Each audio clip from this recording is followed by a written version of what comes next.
joined by San Jose State women's basketball head coach Jamie Craighead after the Spartans defeat the Nevada Wolfpack 57-54. Coach, can you start us off with an opening statement? Yeah, I mean, a couple of things. I thought our defensive effort, especially considering what it was like when we were at Reno, we really struggled on that end of the court. It was great. I mean, we had people rebounding. We talked about needing a little bit special effort from everybody. Everyone had to maybe make a couple more shots and grab a couple more rebounds, because obviously to have your starting point guard out, it's always going to be challenging to not play with someone like that. And then there was extra motivation. You know, we had some extra motivation because we felt we could beat a team like Nevada here, and I just thought our effort, we won on the hustle, like the 50-50 battles, just all the gut stuff is where we really won the basketball game. Open it up for questions. Do you have any update on Taylor Turney's condition right now in which he'll be able to play again? Nope, we don't. No, we just take it day by day. Yes, Coach, today Nevada went 1 for 10 beyond the arc. Coincidentally, the one three-pointer they hit today was the shot they gave them their only lead, but then San Jose State took the lead back and never looked back. So what do you think your team was doing today to stop them from basically making them struggle beyond the arc tonight? Honestly, I mean, I just thought we've been getting closer and closer in the last couple weeks and playing a little bit better on that end of the court. And I thought today you finally saw it really pay off, that we were getting better on the defensive end. We were able to get to shooters out of our matchup defense. They scored inside some, but not at the rate that they did up there. And obviously, I mean, the points in the paint, 32-30, everyone talks about how small we are, and yet, you know, it's a 2-point difference. So I just thought we did a really good job of covering for each other and knowing where the shooters were. And I thought that our full court pressure took them out of everything they wanted to do. We didn't pressure them as much up there. When we did, I could see on film that it bothered them, and you know, it's why there were times where we were running it and people were probably thinking, why is she still running the pressure? But that's really what got us where we were. It was that they weren't comfortable and they didn't have as much time to run their stuff. So I think that helps protect the three-point line. Did it make you fearful at all when the Wolfpack was getting closer in points, or did you know that you guys were still going to keep the lead? I mean, as a coach, I've been doing this for a long time, and there's just runs in basketball, and they really hadn't gone on one, and the third quarter was their run. When we're up early in the first half pretty big, it's not like I'm going, oh good, we're home smooth. I mean, we knew at halftime, we talked about it was a fresh 20 minutes, it should be 0-0. We need to play like we don't have a lead.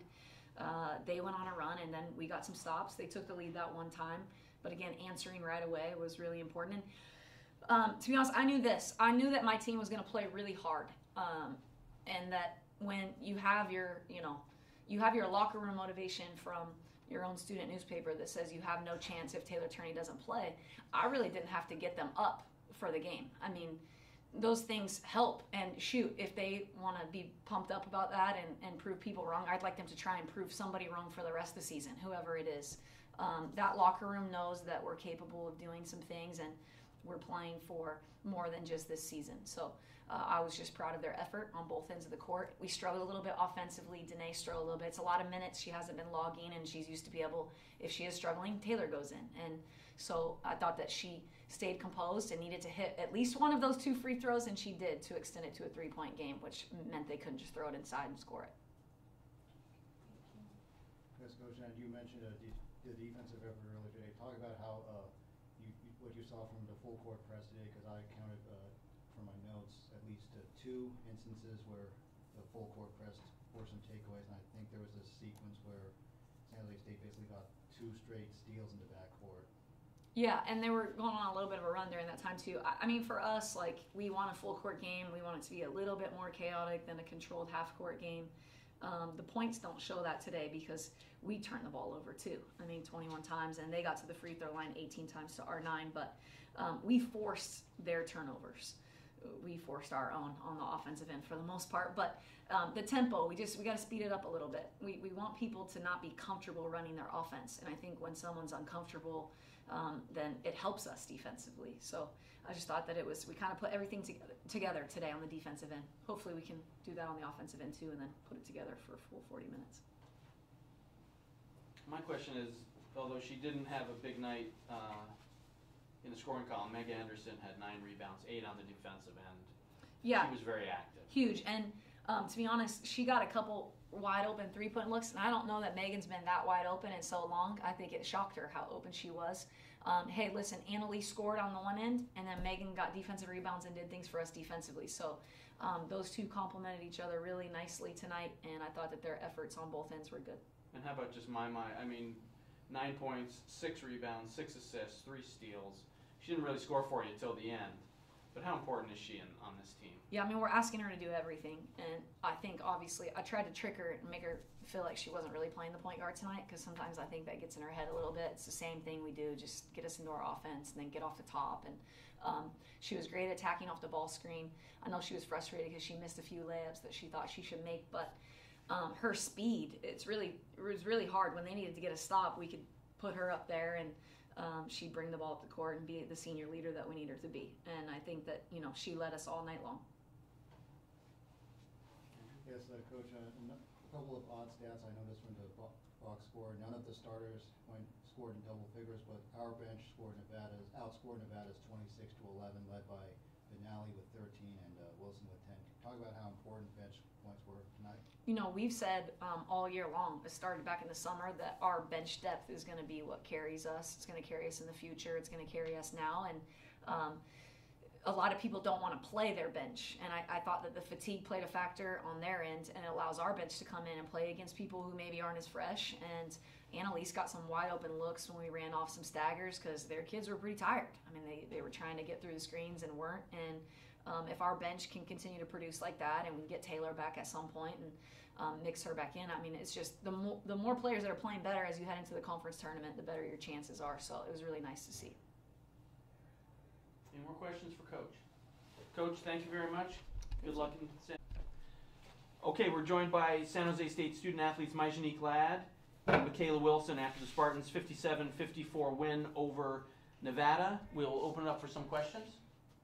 Okay, hi. My first question is, what do you think that the team did best tonight? Rebounding. Would you like me to answer? Yeah. It's kind of hard to tell because there were like little sparks and little spurts where we did great moments. But I'm going to have to say it was defensively, although there were moments where we kind of fell off. We picked it up with steals. Our communication was good. And when it came to crunch time, I think we did a very good job there. Yes, question for Michaela. So how does it feel getting that jumper with 48 seconds left to extend the Spartan lead to 56-52?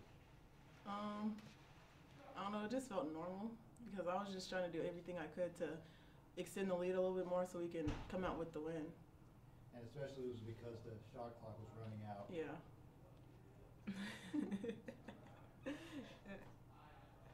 So how did it feel when part of the game where the Wolfpack was getting closer in points, where they're like 2 points behind? How did that motivate you guys to really push hard so that they couldn't like take the lead? It was a little bit motivation, but at the same time, personally, I wasn't worried. I knew my team was going to do what we needed to do to walk away with the win today.